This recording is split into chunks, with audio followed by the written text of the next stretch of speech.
Superpowers aren't always what they're cracked up to be, especially for Marvel Comics superheroes. For the Marvel crowd, a power is likely to be as much of a blessing as it is a curse, and will tend to come with a few restrictions that can be a burden for the bearer. Some of these restrictions can get pretty ridiculous, making life even harder for those who want to use their power to do right by the world. Here are some of the weirder ones. The ever-loving Hulk is Marvel Comics' one-man wrecking machine. The only limit to his strength is how mad he can get, and he can get super mad. While his alter ego, one Dr. Bruce Banner, tries to keep the unstoppable rage monster aimed at doing his smashing for the good guys, the Hulk's unpredictable nature has made enemies of just about everyone, sometimes all at once. It's that dual nature, however, that's the biggest check on the Hulk's power. While initially the Hulk was simply a function of Banner getting mad, things have gotten more complicated over the years. On top of that, there's more than one Hulk bopping around in Banner's brain. What started as a quirk of printing ink has come to mean that Banner hosts the Savage Hulk, that's the green one we know and love, and then the Grey Hulk, who's even less inclined to cooperate. Fans of the MCU know the frustration of this all too well when, in Infinity War, Savage Hulk sat out most of the fun when he could have helped stop Thanos. Making matters worse, when Banner has forced the issue with his angrier half, there's always a backlash. It really isn't easy being green. No one really likes the teacher's pet. While Scott Summers, aka Cyclops, has been the leader throughout much of his time with the X-Men, he's always overshadowed by the bad boys and girls who have joined the team after him, like Wolverine and Rogue. While he might lack a cool catchphrase like, "I'm the best at what I do, and what I do ain't nice," or a cool look, Cyclops and the whole Summers gang are some of the most powerful mutants around. His brothers, Havoc and Vulcan, both have variations on the ability to absorb and then project force. Scott shoots beams through his eyes, using a mechanism that could only come from comic books. His irises are, in fact, portals to another dimension that he's able to manipulate like a hose. A hose powerful enough to shoot a hole through a mountain. Yeah, it's interesting. While the reason why has changed over the years, Scott can't turn that hose off, forcing him to wear ruby quartz eyewear to contain the blasts, which means he's just shooting straight into his sunglasses all the time. He's apparently immune to his own blasts, which keep him from blowing his own eyelids off. We still don't know how he sees through all of this though. It's a bit messy. Spider-Man, as legend has it, can do whatever a spider can. Of course, outside of the Sam Raimi Spider-Man, to spin a web any size takes a little bit of science on the part of Peter Parker, and when it comes down to Spider-Man's legendary danger-anticipating ability known as his spider sense, arachnologists, that's people who study spiders, they call that ability having eyes. But he can crawl on walls, and he lifts things much heavier than him, just like a spider. While spiders might not be most people's favorite thing and are usually squished on sight, Spider-Man is one of the most popular superheroes whether you like yours Marvel or not. Spider-Man doesn't just take the good part of being kind of spider from that radioactive spider bite, he gets some of the bad as well, including a bizarre weakness that thankfully doesn't come up too often. His powers can be nullified by ethyl chloride, which sounds menacing, but is what they call a vapocoolant that numbs the pain for injections and IVs. What does this have to do with Spider-Man? Well, it's also used as a pesticide for spiders. Everything a spider can, right? It's not a big deal, he just has to avoid blood drives is all. While in the Marvel Cinematic Universe, Thor may be rocking a sweet new axe after his sister broke his favorite hammer, in the pages of the comics and mythology, Thor's hammer is intrinsic to who Thor is. To answer his dad's question, "Are you Thor, god of hammers?" Well, kind of. Thor's powers have flowed through the hammer, and in fact, you don't even have to be Thor to get the Thor powers from the hammer. You just have to be worthy. But there have been others who have managed to pick up Mjolnir, and as a result, got Thor powers. A space horse named Beta Ray Bill was so worthy, they went and made him his own swinging thunder tool. Same with a particularly worthy frog. Even Jane Foster has gotten on the worthy train and has fulfilled the role of Thunderer. What makes the hammer a weird restriction in the comic books, however, is the other rule. For a while, if Thor spends more than a minute away from the hammer, he'd revert back to Dr. Donald Blake, a regular mortal with a limp. Fortunately for Thor, the hammer has a pretty determined return home feature that just requires Thor to hold out his hand. With all the in-team bickering over who's the strongest Avenger, it can be easy to forget that outside the Avengers is someone whose power dwarfs them all. The kind of power that allows him to put the God of Thunder in check. In fact, that's exactly what happened when the All-Father Odin grounded his son and sent him to Midgard without his hammer until he thought about what he had done. Odin wasn't just powerful enough to rule over Asgard, but also the 9 kingdoms. Yet one of those kingdoms was us here on Midgard, so yeah.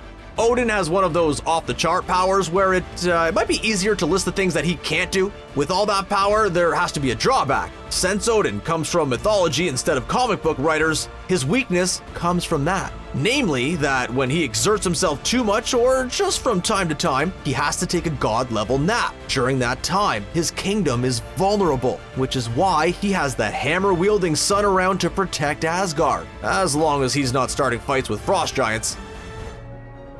S.H.I.E.L.D.'s Heatmap in the Marvel Cinematic Universe gave us the first indication that the technologically advanced Wakanda was destined to eventually end up on the big screen. That Heatmap also promised a bit of a long-shot character for the MCU, but also one of the characters that reaches beyond Marvel all the way to timely comics. In the middle of the ocean in, where else, the sunken city of Atlantis, resides Marvel's frenemy from the deep, Namor. He has all the familiar Man from Atlantis powers, rocketing through the water at high speed, sensitivity to the ocean, telepathic link to sea life, the ability to fly. Wait, flying? Oh, yeah, he's also a mutant. Half Atlantean, half mutant, all swimsuit model, but with winged feet. He doesn't get as much grief as his DC counterpart, mostly because on most days, the Submariner is as likely to punch you as anything else, and he packs a punch that stood up to the Hulk. He's a force to be reckoned with, that's for sure, unless you live in a dry heat, because the longer he stays away from water, the weaker he gets. Thanks to his half-mutant nature, he won't die, he'll just become a regular dude with resting sour face, and Speedos. Josh Brolin appears to be the guy to go to if you have a Marvel character with a sour disposition. In the middle of snapping out half of the universe, Brolin brought his jawline along to bring the 90s Marvel mutant sensation Cable to life. Cable, of course, is the son of Scott Summers and the clone of Jean Grey, sent into a possible future where he was raised in a time of war and then sent back to the past. Because comic books in the 90s were hardcore, man. Baby Cable appeared in 1986. Gnarly adult Cable appeared in 1990. When Cable appeared in Fox's Deadpool 2, he gave a gravely Josh Brolin monologue about how no one understands pain the way he understands pain. We did say he was a 90s hero, right? Well, he wasn't just talking about existential angst felt by a generation that believed it had no purpose or place in history. It's also because all of his sweet cyberpunk-style enhancements on his body were eating him alive. It's so bad that, at most times, he's using his considerable Omega Mutant level ability just to keep them at bay. No wonder he's so dark. The Johnny Blaze Ghost Rider is an easy character to underestimate. The nearly indestructible hellbiker who burns people's souls doesn't seem that deep, but in actuality, it marries a classic story with the problem of superheroes. Ghost Rider is literally a Faustian bargain in comic form. Johnny Blaze bargains with Mephisto to save his adopted father from dying from cancer. As a result, he instead dies during a carnival motorcycle stunt. Blaze feels cheated and wants out of the deal, using the true love of Roxanne. Blaze wants vengeance for being betrayed, so Mephisto binds him with Zarathos, the spirit of vengeance. At first, Blaze just turns into the Ghost Rider at night, then in the presence of evil. Eventually, Blaze is able to control the power, but there's a catch. Every time he uses Zarathos to extract vengeance, he loses a little bit of control. Even after discovering that he's losing control to Zarathos, Blaze still finds himself in situations where he unleashes the spirit of vengeance. He's now both addicted to and consumed by vengeance, which is the trap to any aspiration to becoming a superhero in general. To want to solve problems by punching bad people is a problematic bargain, something that Johnny Blaze and Dr. Faust know all too well.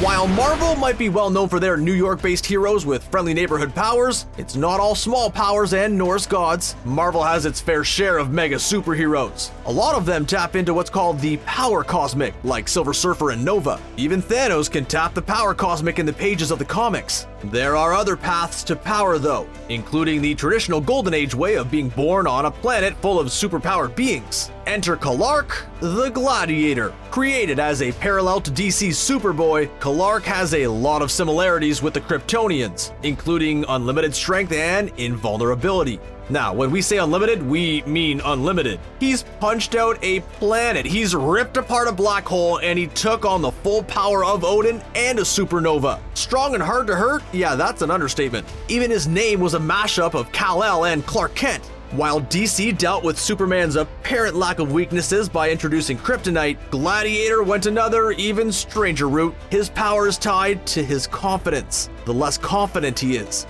the more vulnerable he becomes. How you doubt yourself after you take the brunt of an exploding planet and then shrug it off is another question.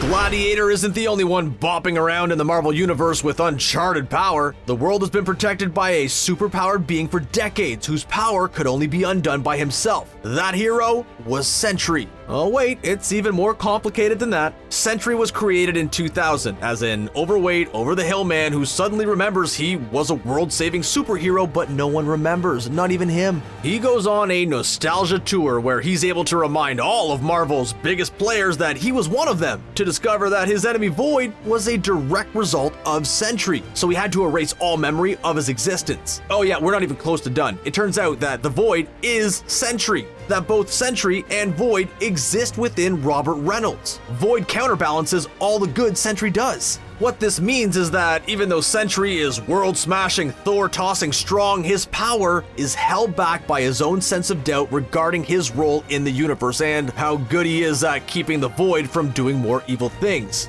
He's a nearly omnipotent being crippled by doubt.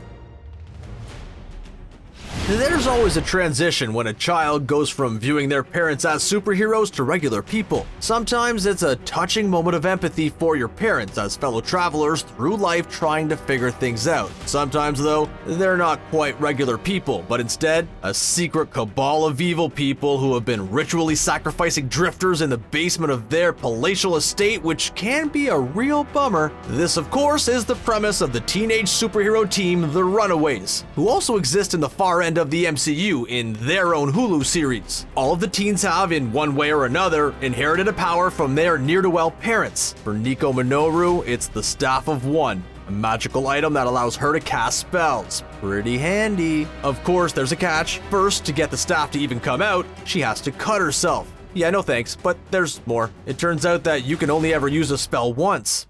And you thought your D&D spell loadouts were hard. In order to get a similar effect, she has to find a new way to say what she wants. Essentially, Nico has to use a thesaurus as a spellbook.